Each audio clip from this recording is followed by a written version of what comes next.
Hey everybody, hope you're doing well today. I'd like to welcome you back to Alfred's Basic Adult Christmas Piano Book Level 1. This video is Lesson 4. We're going to cover pages 8 and 9 in our book today. We wish you a Merry Christmas. Okay, so at the top of page 8, notice it says there, use after Happy Birthday to You, page 45. So again, if you are following along in the Alfred's Basic Adult Piano Lesson Book, Level 1, you're going to want to wait and do this lesson until after you've completed at least page 45. The reason for that is this piece today introduces eighth notes. And so if you have no experience with eighth notes, it's going to be a little tricky. Happy Birthday to You on page 45 does introduce the eighth note. So if you haven't checked out that lesson yet, you want to head over to my Alfred's Basic Adult Lesson Book Level 1 series and check that out. And that will get you started with eighth notes. That being said, I'm still going to review them today and explain exactly how they function and how we count them and all that as well. So the other thing you'll notice is that it says middle C position. This is becoming kind of common in this book.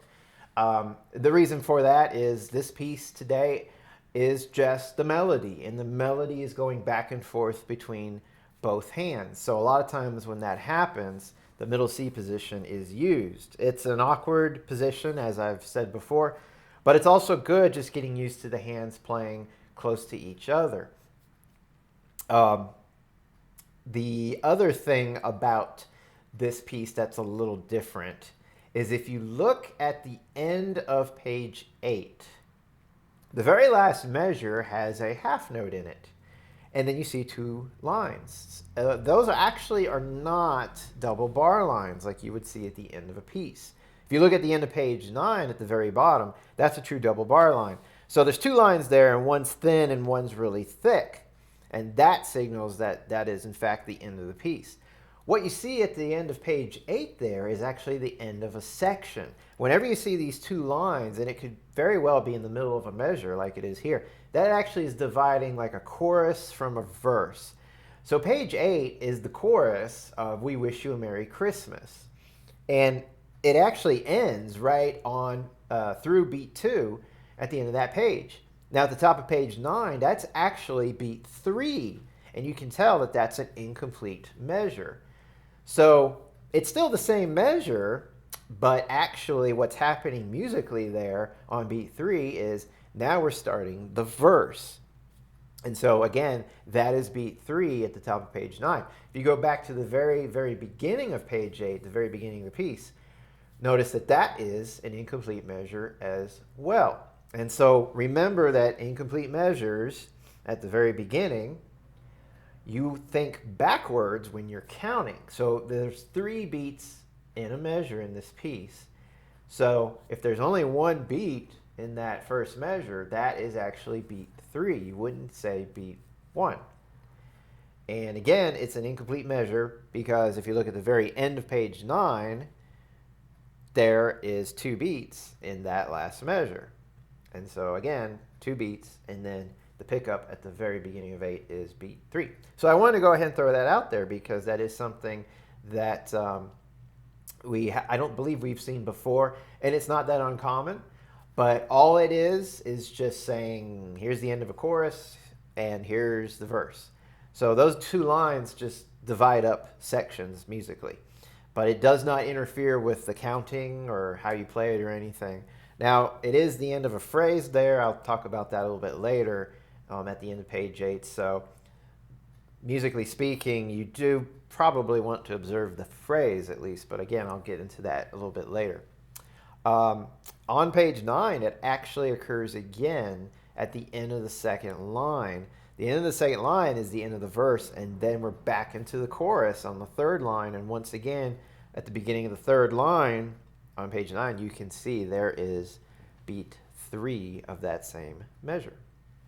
All right, so let's get into it. So I'm just going to focus mainly on notes right now. I will mention some rhythms here or there, but this first time around, notes and fingering is mainly the focus. So we said the middle C position. So the middle C position, if you remember, means both thumbs on middle C. However, only one thumb is actually going to play on middle C at a time. The first middle C of this piece is played by the right hand. So when we start this piece, I'm actually going to have my right hand thumb on the C key while my left hand thumb is actually just out of the way above it. But there is going to be some switching of the thumbs throughout this piece. So be careful with that, and I'll, of course, address those each time we encounter that. So at the very beginning, our left hand starts that pickup note we talked about on beat 3. That's the fourth finger on G. And our next measure, and this is our first full measure of the piece, there's that right hand thumb on middle C. Now that is followed by 2 eighth notes, a C again, and a D. And then on beat 3, that's where your left hand thumb is going to switch to middle C, followed by B. Now in the next measure, we have 3 A's, all quarter notes in the left hand. The next measure, we're in the right hand, so that's our second finger on D. Now we have 4 eighth notes. We have another D, the note above, which is E, back to the D, and we end that measure with thumb on middle C. And in the last measure, it's all left hand, 2 on B, and you're going to skip down a third to 4 on G and another 4 on G on beat 3 of that measure. On the second line, measure 5, our right hand now has these notes, starting with the third finger on E, followed by 4 eighth notes, another E, an F, back to E, down to D, and in measure 6, our left hand has the thumb on middle C, skip down a third to A, followed by 2 G eighth notes. In the next measure, go right back to A. On beat 2, you're going up to D in the right hand. And then on beat 3, you're going down to B in the left hand. And then that last measure of page 8, middle C with the thumb in the left hand for 2 counts. So when you get to the top of page 9, here's beat 3, that 4 on G in the left hand. Measure 9 is all left hand, 3 beats of middle C. In measure 10, you're going to B now in the left hand for 2 counts. And beat 3 is also a B. And the next measure, still in the left hand, middle C, down to B, down to A, and the last measure, keep walking down to G. The last note of that line jumps up to the second finger in the right hand on D. Now in the second line, measure 13, still in the right hand, we've got E, back to D, down to C, and then measure 14, we're jumping up the interval of a fifth all the way up to G with our pinky. On beat 2, you've got another G, but it's in your left hand with your fourth finger, followed by 2 more G's. And the next measure, A in the left hand, jump up to D in the right hand, jump back down to B in your left hand, and then end it with thumb on middle C. On the third line, beat 3, we're back down to 4 on G. So notice that every time we have that pickup note, beat 3 in this piece, it's always G in the left hand. The next measure, measure 17, is middle C in the right hand. So now we're basically copying everything we did and played at the very beginning of the piece. So there's middle C on beat 1, followed by C again, and then D. Then your left hand switches to middle C on beat 3, down to B. Next measure is 3 A's. Next measure, go up to D in the right hand, followed by D, E, D, C, and then the last measure on that line, B in the left hand, followed by 2 Gs. And the last line of page 9, measure 21, we're up in the right hand, third finger's on E, followed by E, F, E, D, and then the next measure, the left hand plays middle C. Skip down a third to A, followed by 2 G eighth notes. And the next measure, A, in your left hand, skip up to D in the right hand, back down to B in your left hand, and you're going to end it with your thumb in the left hand playing middle C. On beat 1, and your right hand enters on beat 2 with an E and a G. So this is actually the only harmony in the entire piece. It's also a C major chord. So there's the C in the left hand, and then you're adding the E and the G in the right hand. And notice that both left hand and right hand have fermatas. That's what those symbols are. Below the middle C and above that E and G. And that just means to hold these notes out for a little bit longer. Since this is the end of the piece, that's pretty common actually to do that. And you can just kind of let the sound fade away if you wish. All right, so that covers the notes and the fingering. So there's quite a bit of repetition. Like I said, page 8 and the last 2 lines of page 9 are an exact repeat. The only difference on page 9 is the addition of the E and the G on the very last measure.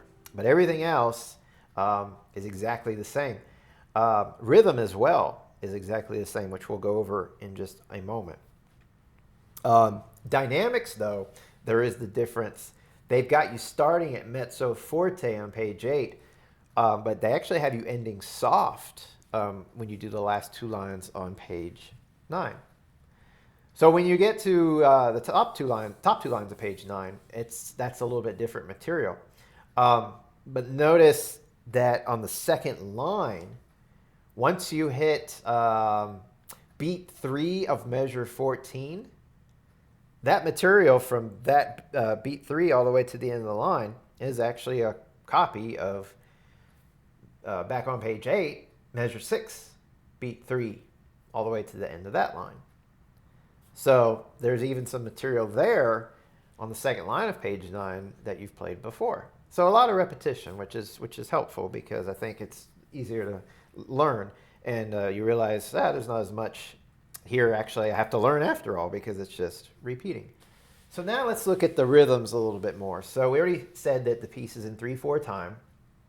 We also said that there are eighth notes. So as a review, an eighth note by itself is half a beat. Now there are no eighth notes by themselves in this piece.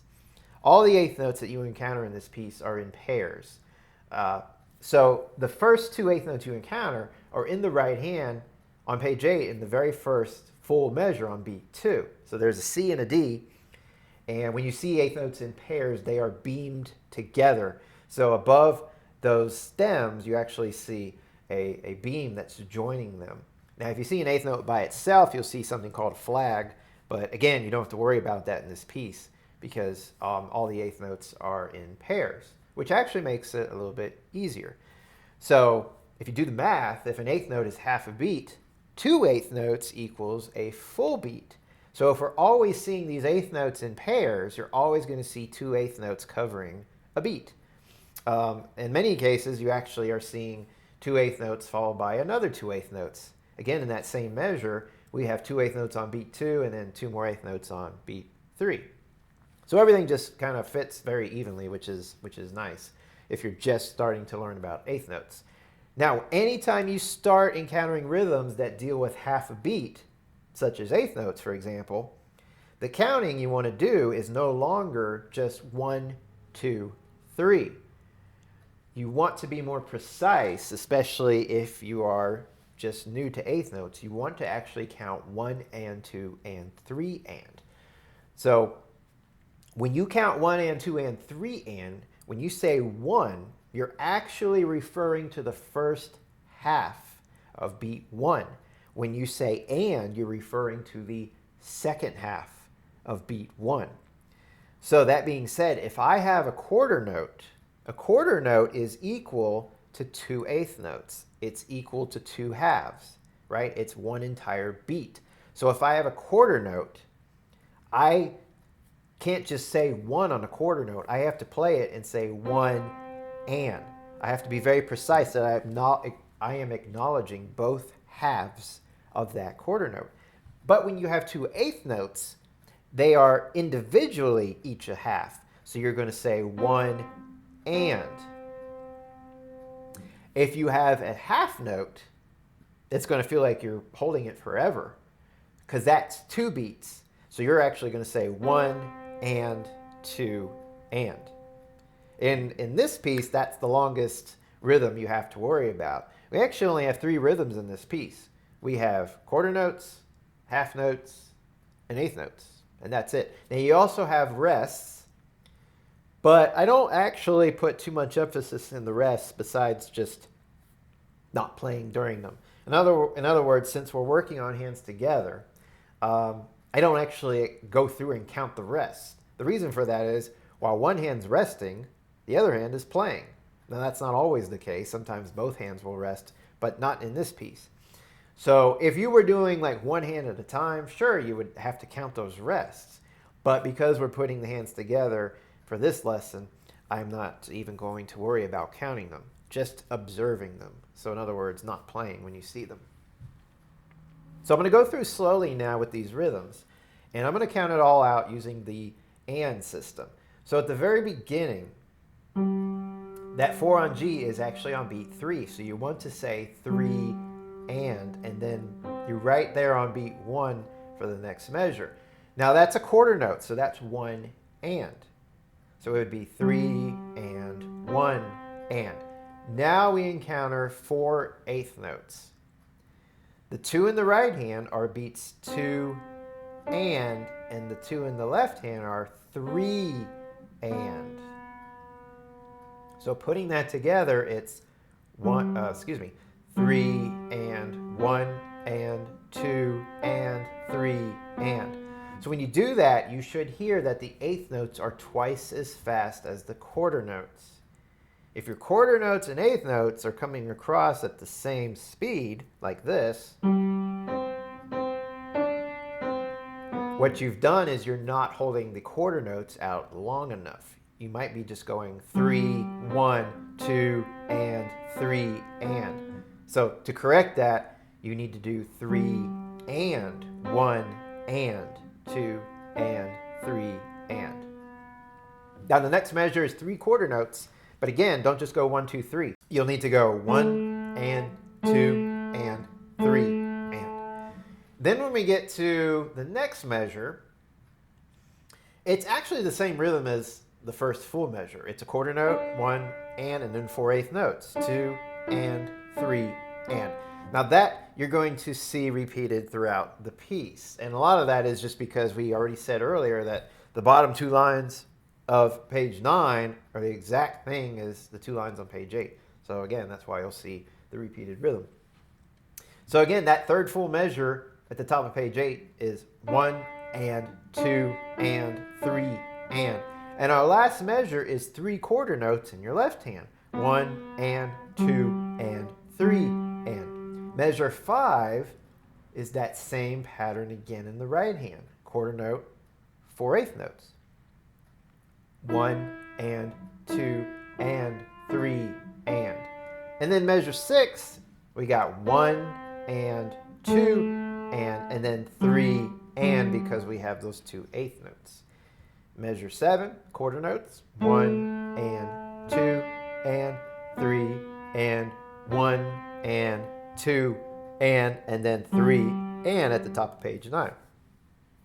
So I mentioned those rests earlier. So if you look carefully at the very beginning, the left hand plays, the right hand does not.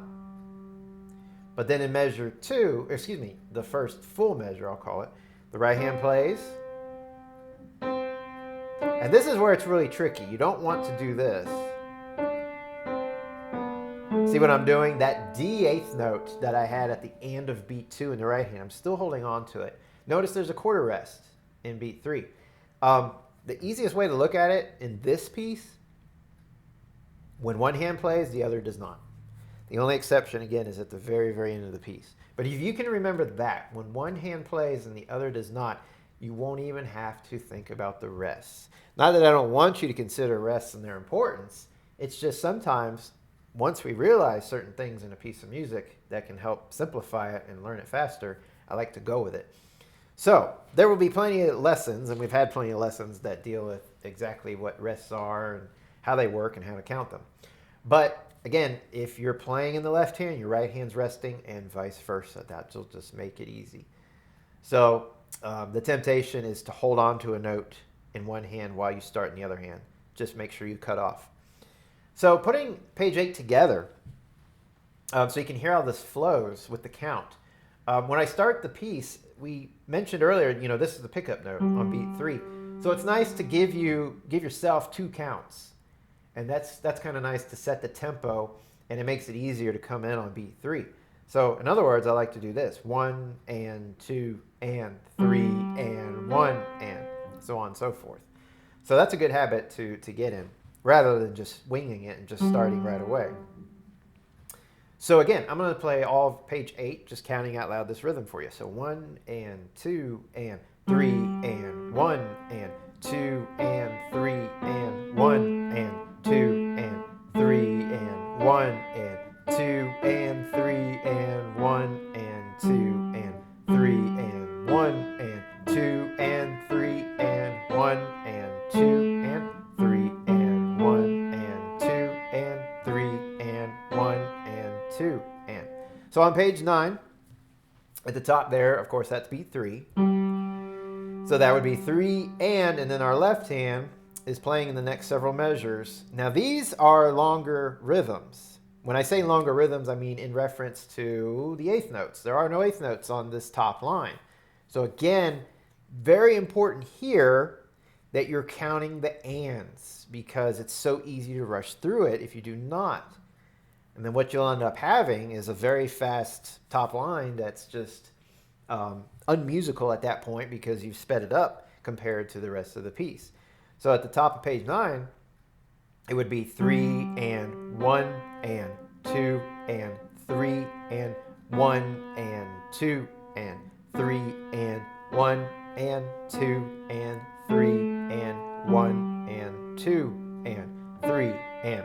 So you see how it feels like it's a lot slower because we're counting it out.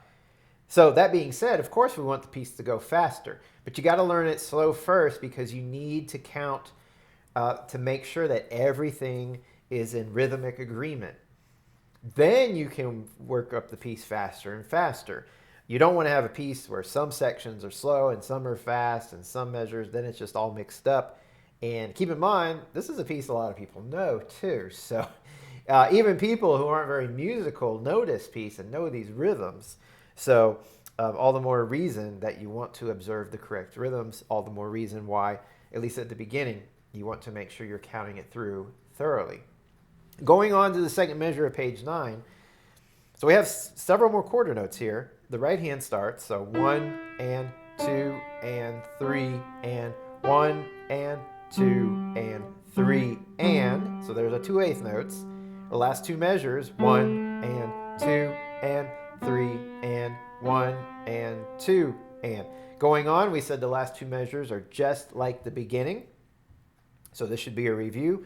3 and 1 and 2 and 3 and 1 and 2 and 3 and 1 and 2 and 3 and 1 and 2 and 3 and 1 and 2 and 3 and 1 and 2 and 3 and 1 and 2 and 3 and 1 and 2 and that's the only time in the piece where both hands will actually play at the same time. Although the left hand does come in on beat 1, but when the right hand comes in, you're still holding that left hand. That's the only time.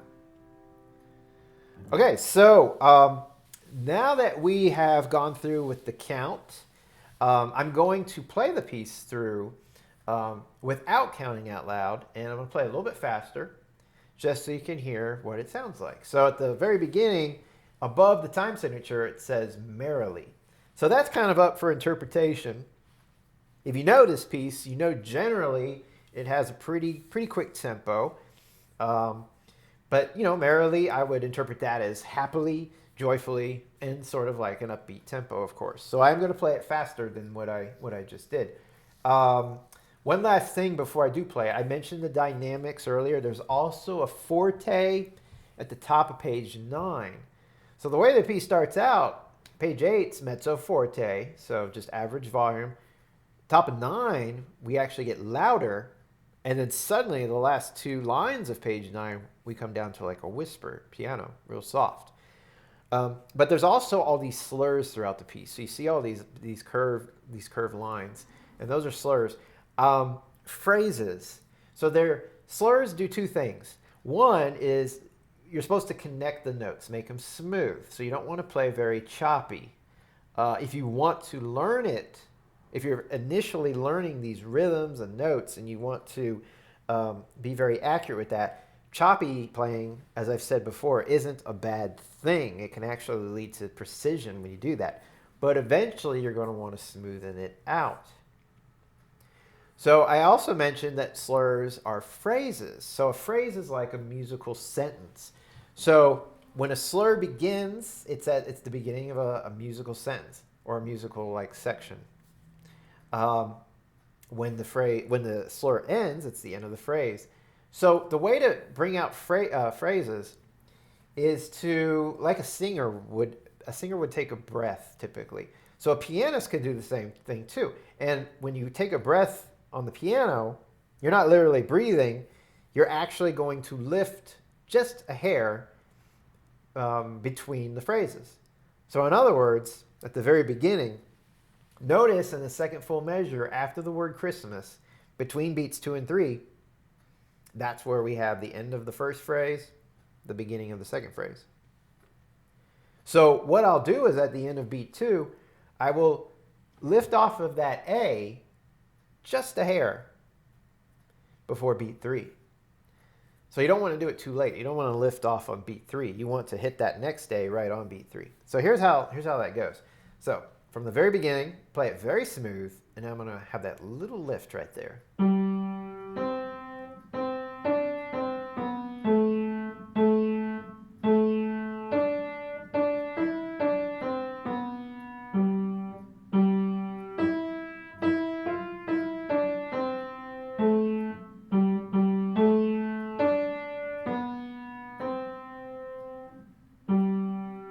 So I went on, as you noticed, and when you have repeated notes like 3 A's in a row, you're not going to notice it quite as much. But what I did, you may have noticed, I lifted my wrist just a little bit more to make sure that little break's in there. But notice that it's really small, a small break, and it doesn't even affect the count. I'm not losing the beat or the count when I do that. I'm simply coming off of beat 2 just a hair early.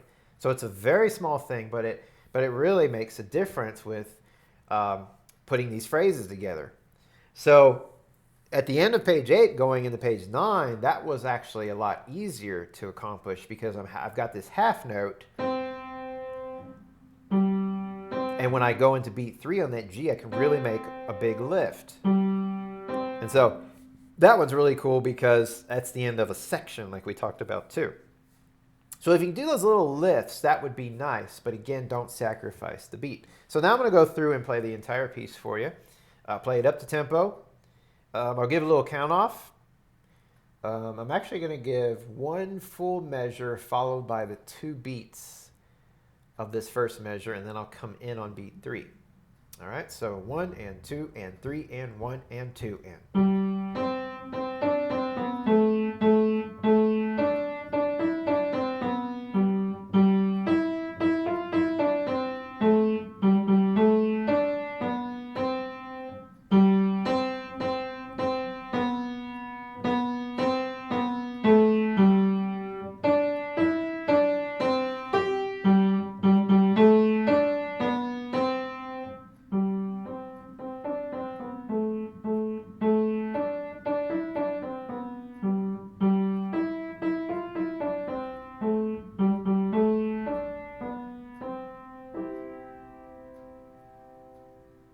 All right, so if it's not perfect as far as getting those phrases go, that's okay.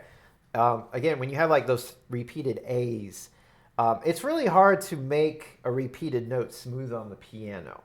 So it already feels like they're a little choppy, and that's actually quite normal because if you're playing the same note with the same finger, the way the piano is designed, it's really impossible to get it perfectly smooth. Now, if you're going from one finger to a different note on another finger, that's a lot easier. But I mean, if you go to the same note, same finger, you're going to have that little lift in there and that little break. Now, there are some techniques, more advanced techniques, switching fingers, which we won't do in this lesson, that helps a little bit and creates like a sensitivity to playing the repeated notes. But again, that's more advanced. That's for another lesson. So again, don't worry about it there. But in some spots, like between page 8 and page 9, I think that's a great spot to really practice and bringing out the end of that phrase on page 8 and starting that next phrase on page 9. So that was a pretty quick tempo, and of course it could go even faster if you wanted. But since you're learning eighth notes here, probably for the first time or almost the first time if you've done Happy Birthday in the other book, you definitely don't want to go too fast too soon. You definitely want to focus on your count. You need those eighth notes to be precise and twice as fast as the quarter notes. So the most important thing is getting this piece all in sync when it comes to rhythms and, of course, keeping a steady beat. That's more important than playing it fast. Now, the last thing I want to do is also play through the duet part. I'm going to play through it at 2 speeds. I'm going to play through it slow and then up to tempo for you. So that way, as you're learning this piece, once you've learned it but at a slow tempo, you can at least have the opportunity to pair it together with the duet. So I will count it off the same way.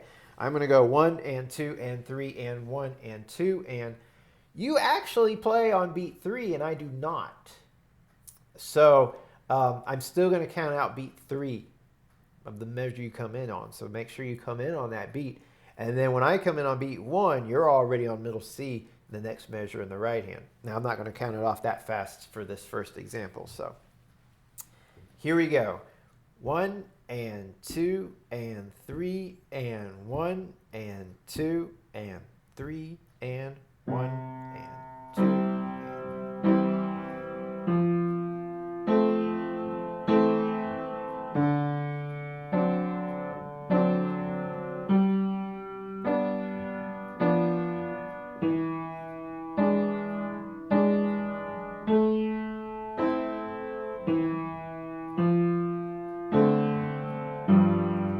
1 and 2 and 3 and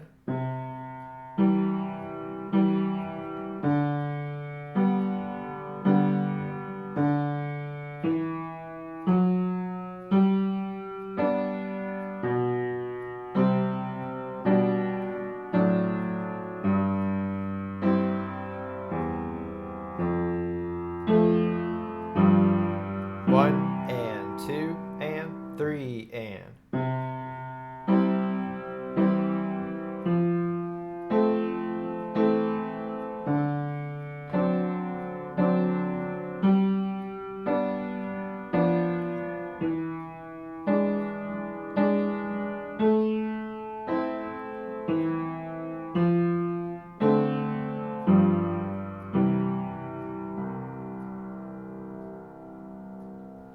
All right, so I hope that worked for you. Notice there was a couple times where I counted out loud again, 1 and 2 and 3 and. Those are the spots where you have the half note for 2 counts on beats 1 and 2 and then you're coming in on the G, which is acting like a pickup note on 3 and.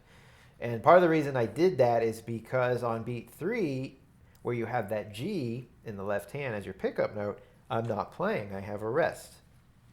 So that's an easy spot to lose the count since I wasn't counting aloud for the entire piece. So keep in mind that my duet does not always have the same rhythms that you're playing. In fact, most of the time, my rhythms are all quarter notes and occasionally half notes. So when you're playing this together, my part is sort of like a metronome where I'm always playing on the big beats. So when I say big beats, I mean beats 1, 2, and 3. So I'm not actually playing anything on the half beats. I don't have any eighth notes in the duet part. You do have eighth notes throughout the piece. So there will be moments where you're thinking, I'm playing a note faster and he didn't play something with me. Well, that's not incorrect. I have quarter notes I'm holding. So the main thing when doing these duets is we both have to have a steady beat. If you know your part and I know my part and we're keeping the same steady tempo throughout, then they'll come together. All right, so I'm going to play it one more time. Now I'm going to play it up to performance speed. So about 1 and 2 and 3, and like I did earlier when I played it, your part at the performance speed. So I'll give the same exact count off, and I'll count in the exact same places again. So here we go. 1 and 2 and 3 and 1 and 2 and 3 and.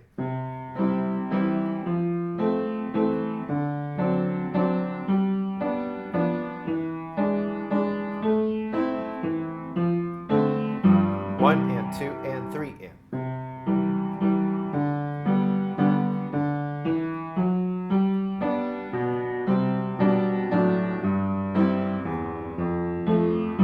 One and 2 and 3 in.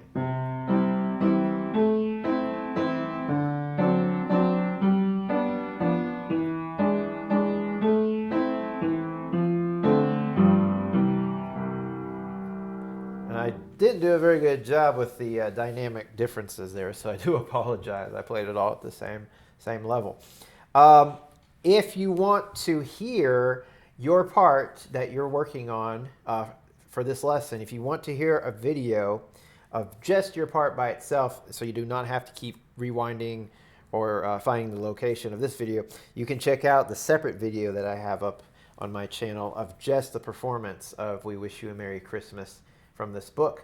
Likewise with the duet, I'll have a separate video for that as well, where I will play the duet just up to performance speed. So in both these cases, those separate videos will just be up to performance speed.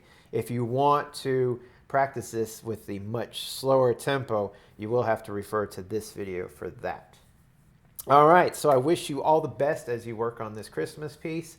Again, the main thing today on this piece in particular are the eighth notes, and relating that to the other rhythms, the quarter notes and the half notes, and the phrases, something good to observe, not just playing smooth, but trying to acknowledge, you know, the end of one phrase and the start of another with that little bit of a lift in there. Otherwise, everything else is pretty straightforward, pretty standard, and a very popular Christmas piece. So hopefully you get to play that before Christmas, and hopefully you got some people you get to play that for. And I hope you enjoy it, and I look forward to seeing you in the next lesson.